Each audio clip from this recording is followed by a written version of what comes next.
Because sometimes when I'm doing show remote, like you are today. Well, today's like semi-remote because we have Steve. But I always like having him on there.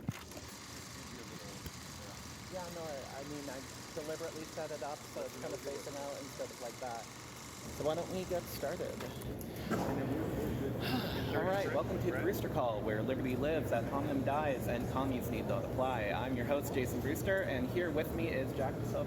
Definitely not a commie, so I would like to apply. I would very much like to apply. Wonderful. Well, you've already applied, and you're right here with me, and I'm happy. Excellent. I know your time's very valuable. I hope I passed the audition. Yes, you passed the audition with flying colors. We actually met before. I don't know if you remember this. There was a media panel at last year's AdCon. It had you, Savannah Hernandez, and Libby Emmons. Charlie was there. Yeah, that was like the first. That was like the first event we did for AdCon last year. I remember that. Right. So that was the one where I said I just at random I asked people to raise their hands if you've stopped watching Fox News in the last 12 months. Oh yeah, and like, the whole room put their hands up. Yeah, because Tucker had just gotten fired.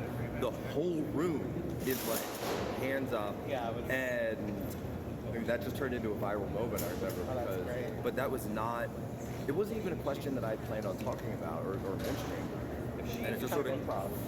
Well, we were talking about changing the media, and it was kind of hard to talk about changing the media if you don't mention the fact that, you know, Fox News had just lost their biggest host. And so it just sort of naturally, those are always the best moments. That's why I love doing events like this, because you're meeting new people, or you're with people that you talk to every day, but just given the way our technology works these days, you don't see them all the time. Yeah, there's sort of veil of anonymity. I honestly believe that the mainstream media, that as we call it, are in derelict of duty, that they've entirely shunned their core value of we tell the truth, and instead they're pushing a narrative. But I want to go back to that moment, because there were those viral moments where everyone raised their hand. There was also a very personal moment. I asked you, what advice would you have for a new podcast? Do you remember what you told me? Usually I say something along the lines of keep doing content every day. You said, I believe I wrote it as an exact quote, grind, keep working on it. There you go. Needless to say, we're here at People's Convention. All right. In Detroit, Michigan, and this is really my first major outing as a huge, well, I wouldn't call myself huge, I don't know, the other side that's clipped up by... You're here, you've arrived. No, you've got a booth, you've got lights, you've got cameras. I came prepared, be prepared, right? There you go, be prepared. When I started all this, it was just me and a cell phone. Just me and holding a cell phone in front of my face, but it was about what I was saying and where I was going. That was able to attract attention, real quick, following, just to prep and you can't do anything else. You can't do anything without people supporting you, and that's which is awesome. I think that a lot of people in my generation are very lost. They kind of, I was one of those. I had this new tarot card through, but I used to be. I know, right? You wouldn't get that, but sure. I got to do this. Massachusetts. Massachusetts. What part? Near Worcester. Oh, okay, I've got family in Worcester. Oh, that's great. Yeah. So here's a question then: if you're familiar with that area, how do we take back the Northeast? So the Northeast is interesting because I describe it this way, that and I spent a lot of time in Maine actually, because similar demographics there. But I always talk about, for New England, there's two New Englands. There's granola, crunchy New England that everybody knows about, but then there's also like NASCAR New England, and there's like the people. And when I say that, I mean like motorcycles, guns, and drinking beer, and patriotic, and huge 4th of Julys. We brought up, we were there 4th of July 2 years ago. It was a fantastic time up in Sanford, and it's interesting that you've also seen that post-industrial decline in so many of those cities, as well as the increase in wealth of sort of your literal coastal elites. Your Kennebunkports, Ogunquit, Wells, all that. And so I think for New England, there's two options. Okay. There's two options. Play them on. All right. Though, so there's the sort of like your normal option, and then there's your asymmetric option. So the normal option would be to say that you've got to fight the sort of Kennedy legacy, and so the Kennedy legacy is that Kennedy was for the working man. Kennedy's for the working man, so I'm a Democrat because Democrats are for the working man. And there's a huge Kennedy legacy up there. Oh, trust and me, it's I know. and so it's I mean you've got people who have pictures of JFK in homes up there, and to this day. Well, I can say that I'm not one of those people. Oh, okay, but you know what I'm talking about. Yes, they have a huge impact there, and obviously, I would assume that goes towards RFK too, as sort of that third party. Yeah, even though they've tried to kind of ostracize him from the family, they've certainly excommunicated him publicly, but it's Kennedy. He's still a Kennedy. And so, but the trick though is, I think, for up there is to go to those working class folks. And I remember when Trump was actually up, and he's fought hard for New Hampshire. And New Hampshire, the Grand State, is always one that's kind of just there. We gotta bring more people to Massachusetts. I genuinely believe that, if the message gets there, if people start spreading it like I've been desperately trying to, it makes a difference. It does. Because every good American patriot with the attitude of, I love America, they probably moved to Tennessee or Florida or West Virginia at this point. So you're getting to my second goal. So first option is messaging and explain that Democrats are actually the party of the rich, not the party of the working class, and then work to weaken that relationship there. That's number one. Number two is there's not a lot of people in New England, and so just on the math, look at Vermont. I could get 50,000 people to move from upstate New York to Vermont. We win. We win the entire state, and then you do that, and then you replicate. I've actually spoken with some people about this. Then you this is what the Democrats do. Remember, they're all moving to Georgia. Yeah. So then you do the same thing. You replicate in New Hampshire, and then once you get Vermont, New Hampshire, then you move down to Massachusetts. The numbers actually of Connecticut, Rhode Island. This is what the Democrats have been doing for years. Exodus. A reverse exodus, and population-wise, upstate New York isn't that much different. The geography is not that much different from, it's a little more rocky, whatever, and once you go over. But if you could just get some people, I don't know, get a second home there, or whatever you have to do, get an apartment, and then you could shift those elections. Now suddenly you could have 10 Republican senators from New England. This is what the Democrats have been doing for generations. Well, I think that's sad is if you look back, I'm a huge history buff, particularly with American history. I know you focus a lot more on China and communism. I've yet to get there, but the new book will be good for you because it's your entry point into a number of, we go country by country. So I've got months of books. So it's each chapter. The way we do it is it all comes back to America.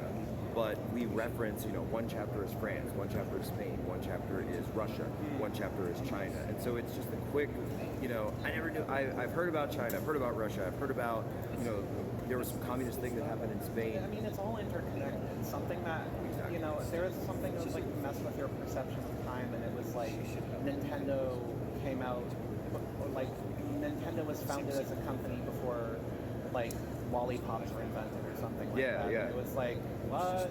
Or Cleopatra lived closer to the moon landing than the construction of the pyramids. Right. Different question now. Well, no, to actually respond to that, though, so this is what in doing this series of vignettes on sort of the history of communism. Yeah. Because most people do, what we did in On Humans, we said we're going to do a history of communism. We don't want to do the philosophical debates done a million times. Sure. We didn't want to do the ideological underpinnings and the holes. I think people know, right? I think people get that by now. But we wanted to say, what can we learn by studying the history of communism, not just the things that come out of their mouths? And we realized that we sort of accidentally discovered a system, and we made this discovery that it's twofold. That it's a system that they've been applying to each group of people who picks up this mantle even before they call it communism. So they call it the Jacobins in France. And to your point, communism was actually older than communism because they were doing this in France before they even had the word communism. They did have communes, They did have communes, so it's interconnected. But that's why I actually where we get the words left and right from. Yeah, the proletariat and the bourgeoisie. Yeah, what was the monarchist sat on the right and the revolutionary sat on the left. I feel like lately the right has become like, I mean, you've been on Tim Pool's show a bunch of times. Yep. I'm getting footage. I mean, ultimately, I've got a special surprise for Tim next time I call him. Oh yeah? Yeah. You're gonna give him a copy of a book that he wants? Oh no, it's not. No, it's not the book. It's totally different. Because you're the assistant director of operations. It may involve. I think. Okay, we'll talk after. We'll talk after. I can't reveal. Sure. Well, I mean, I've only got like 98 subscribers at the moment, so. Hey, it's a start, man. No, it's a start, and I heard once that only like. So maybe checking or 10% of people get past 100, so I'm inching ever so close. Yes. So I was going to ask you, who do you want to be vice president, and why is it vague? Oh, hard questions.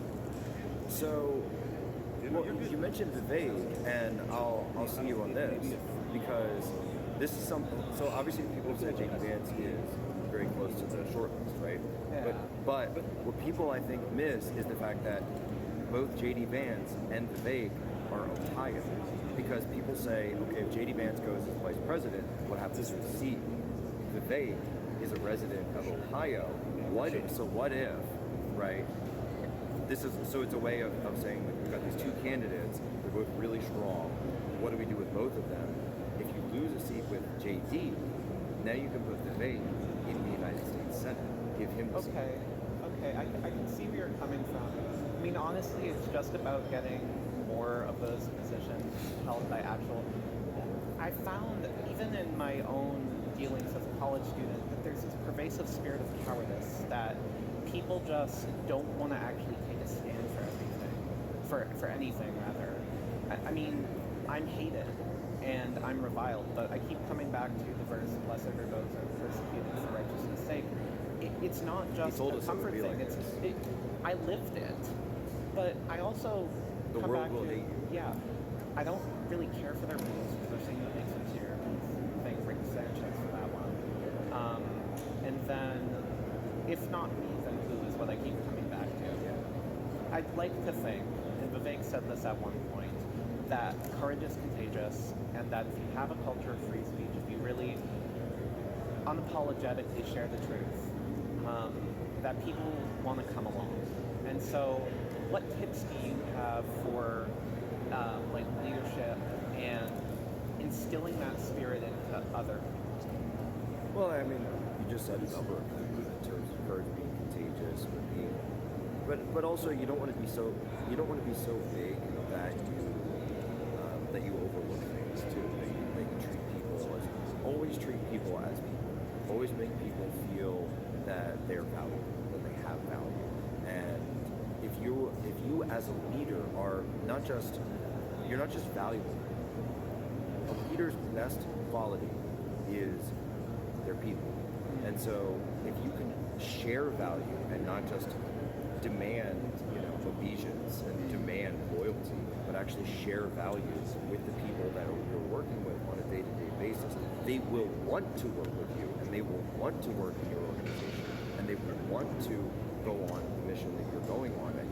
And so when I was an officer in the Navy, for example, Thank you for your service. oh, thank you. And they talk about leadership, and one of the things that I learned is, they talk about military order. So I'll give you an example. So, military, I'm an officer, so I get the order from the commanding officer. It says, this is what we got to do. Here's what you have to do, and you have to have your men ready on this day at this time. No, I could go back to the guys, and I could tell them, I could start yelling at them, and I could start, screaming at them that they need to be ready, or if their stuff, uniform's not right, the equipment's not put together correctly, etc. Or I could take 30 seconds or 60 seconds, whatever it is, and explain to them the importance of the mission and the importance of the strategic goal that we're attempting to accomplish.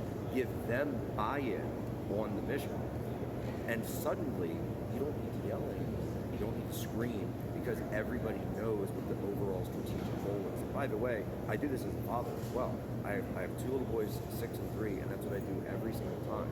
is I say, gentlemen, I'll do it, and I'll even do attention, and they love it. They go, something about men and martial standards that. Well, no, I mean, I was in the marching band, and even though so they you were get all it, you get it. Well, even though a lot of the marching band people are sort of like crazy people. I mean, I found that there's two groups there: the people who love it for the art, like myself, and people who are there because no one else wants them. Right. Yeah. But I mean, I think that there's a virtue. I mean, I'm in the middle of reading Josh Hawley's Manhood, but I think that there's a value in having strong male role models for people to look up to. Well, this is a huge issue in society today, and it's the fact that men are in a state of collapse. They're in a complete state of collapse, and now you can call it learned helplessness, and you can say, oh, well, it's it's the fault of the feminists, but that's a cop out. I think that's code. I think that's huge code because it's the fault of men for allowing the situation to get where it is. And I said this to Tucker when I was honest. The most masculine thing you can do in your life, the most masculine word specifically is the word, and I don't mean an arbitrary no, I mean a righteous no. I mean a righteous no, we will not be doing it. We are not going, and the ability to actually take a stand. And so I say, I looked at, just as an example, because it's a good contrast, there's Harrison Butker and Travis Kelce. And so Harrison Butker gives this huge trad calf, convocation, and he's extolling the virtues of manhood. He's also explaining the proper roles of the family. I know it in my family. As a father, you're the head of the household, but men are not nurturing the way that women are. Men don't encourage growth in the same way that a woman does. And this is something that's a quality of femininity, which is so much stronger than any of the qualities of masculinity. I can teach my kids to fight and to wrestle and, we go on hikes and we do all that stuff, but, we're not doing those other things. Go touch grass is meant to be satirical, kind of like it's important. But Very important. It's actually important to go outside. What I say with Travis Kelce, though, is that Travis Kelce then comes out and says, I don't agree with what Harrison Butker says. And so we all know that Travis Kelce is Taylor Swift's boyfriend. And so it's very clear to me that Taylor Swift's boyfriend, he's now labeled and known around the world as Taylor Swift's boyfriend. This is a guy who is second fiddle, who could never, ever say no to his girlfriend. So I don't care how many Super Bowl rings he has, I don't care how many yards he has in the game. If he can't actually just stand up for himself, then he's not being a man. He's not being a true man. What Harrison Butker is doing is, because if you notice, he didn't speak poorly of his wife. He built up his wife and he respected his wife in the same vein. And so that's why when you show true masculinity and when you show true manhood and true fatherhood, which of course, as we know also, and this is the key of we're supposed to be talking about the book, but whatever, we'll talk about this. No, it's okay. Well, they told me look presentable and sell books today. So, I know. And I will say this though, because the understanding always was and always is that if time comes to it, a man will sacrifice himself for his family. Yeah. If that knock comes or that broken glass in the middle of the night happens and it's your house, who are you going to send down with your firearm? You're going to send your wife? You're going to send your children? Well, of course, we in the Poso household, we are great respecters and supporters of the Second Amendment. But that's my point, is that it is understood that the man is willing to give up his life for his family. I mean, that's women and children first in the vote. Women and children first in the vote. Who goes to war? It's the men. Yeah. And so this is where society has been completely subverted and destabilized and overturned, because it is the understanding that are men willing to do those things? Yes, but we do those things not out of arrogance and bravado and toxic masculinity. We do it out of love. Yeah, we show love in different ways. I was going to say earlier, you reminded me of the Jordan Peterson sentiment that a man must be capable of terrible violence, yes, but have the prudence and the temperament to not. And that's what true gentleness is. Being gentle isn't helplessness. It's having the capacity for terrible things and choosing not to do it. Well, this is actually a huge issue with a lot of people when it comes to religious Testament and meat children here. And so if you look at the word meat in the original Greek, it's actually referring. I think the word meat is the original Greek word. Is not meat the way we understand it in modern English. It more has to mean discipline. It more has to mean that the same discipline that you're talking about. Be disciplined. So look, I have a 3-year-old and he's a brawler. He's just an absolute brawler. I'll be sitting. I'm sure we all. I'll be sitting doing something or whatever, and then he just comes at me. And he just launches himself at me, and it's on. He just starts wailing on me, and I mean he hits 2 packs of punch, and just full on. So punch. you're already raising a strong And so, and this isn't even something that I don't know. But so, what I'm doing though is, that being said, my older son, if he ever starts doing that, so he's got, because he's stronger, he's bigger, he's got the ability to just crush him if he wants to. But what I've been working on him to teach is, hey, there have to be boundaries to this. There are limits to this. If we're gonna scrap a little bit, if we're gonna wrestle a little bit, we have to introduce boundaries, and that's the role of the father. They can fight, they can do that on their own. Sure. So my role is to say, okay, we can do this, but to a Here's limit. where the line is, and don't cross it. Or else. And now imagine if you have children who are raised without a father in the household, without a role model to teach them about proper use of their talents and gifts and abilities and skills, to teach them about controlling their violence, controlling their temper, controlling their anger. And instead you have entire generations now of people who are grown up with no dad in the home, with no father figure in the picture, and we're wondering what's going wrong with so many young men today when they feel like they don't fit in. And then when they start interacting with society, they start getting told that actually they're the cause of all the things that are wrong in society today because of the way they were born. It's completely backwards, but and I will tie it back to the book here Yes, I was in a about second, to give you that. because this is a system that's been run country after country, demographic after demographic, geography after geography. It's been run in Asia, it's been run in Europe, it's been run in Africa, South America, now it's here in the United States. It's demoralization, it's destabilization of the family, destabilization of the genders, destabilization of the races, pitting everyone against each other. Who's the guy said? There was a Soviet defector who came up with that. Yuri Bezmenov. Bezmenov, that's it. Yeah, I'm familiar with demoralization strategy. So what they've done with the cultural Marxists, we break this down in the book, we actually go through the specific system and the stages of destabilization in the book and how it's applied and how we're living through those stages right now.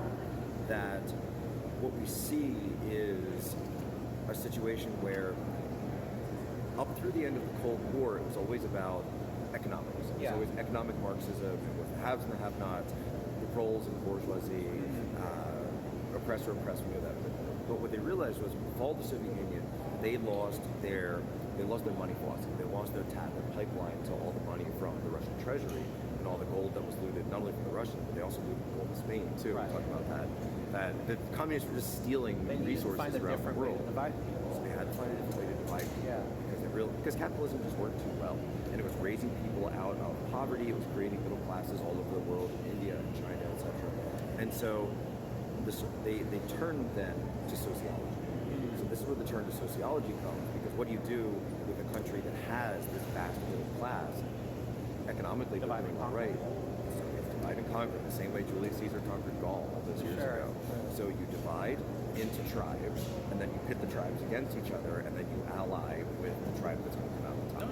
I mean, that's why I'm always trying to attempt to make good faith conversations with, people on my campus who are like lefty types, because I want them to see that, okay, yeah, my opinions are probably very right-wing, but I have the temperament of a centrist in the way of which I talk and the way I'm open about things.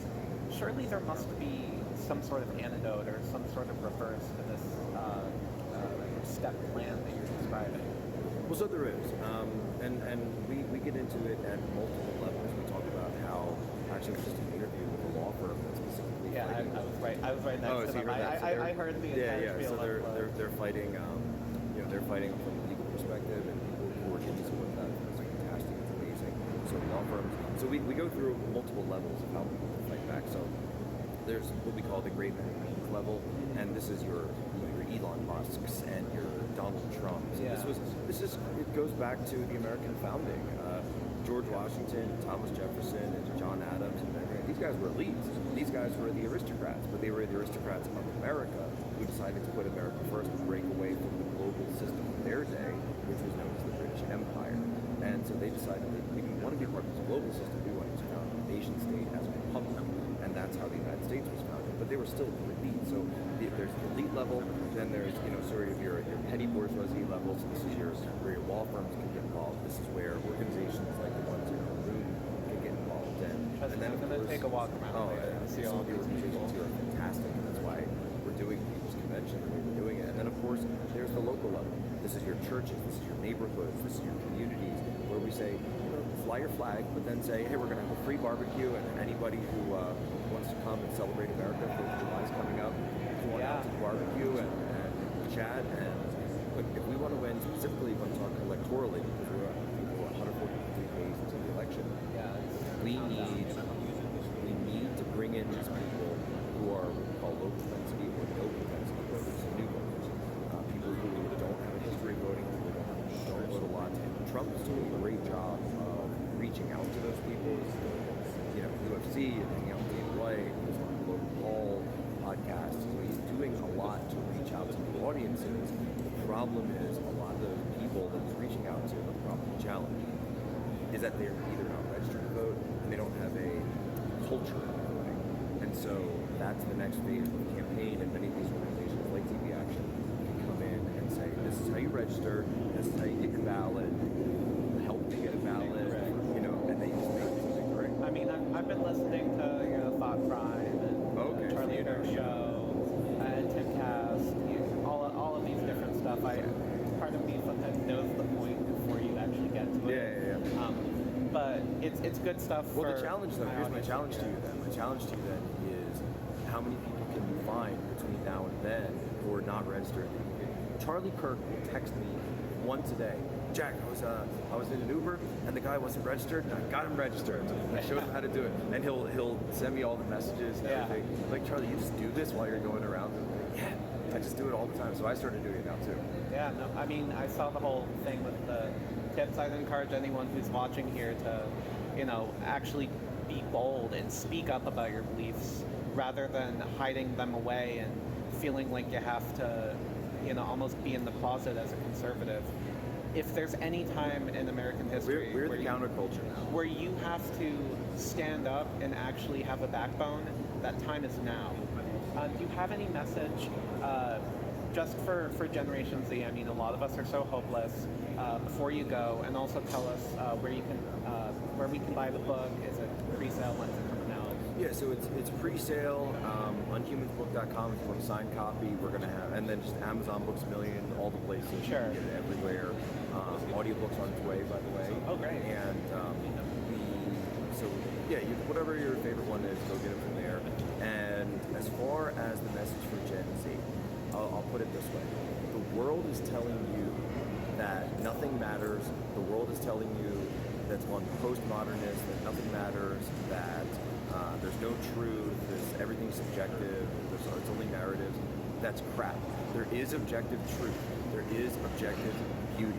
There are objective standards. There is objective excellence. There is objective achievement. And what we are going to do is throw out all the crap that's been jammed down your throat and get back to an actual system where we have the rule of merit, where people can rise and fall based on their accomplishments, based on their deeds, not by, the color of your skin or your gender or however well you were able to regurgitate the party line of the current degenerate unhumans that are in control. Because once we get rid of them, the system that we replace it with is going to be correct. Well, thank you, Jack. Genuinely, it means a lot. Where can we follow you? I'm trying to embrace my inner Tim Cast. Yeah, I know. Just add Jack Posobiec. Well, actually, no. You can follow me. Just go look at SPLC, Media Matters, Patriot Takes, and you'll find me all over it. All right. Well, thanks again, man. Again, second handshake, but it's really great to have you, man. These are cool. They work pretty well. Is it a beanie? It's a puppet. It's a puppet. And the puppet has a beanie. And here we go. So now whenever Tim is out for a day, you just bring the Tim Pool puppet in. I do say that.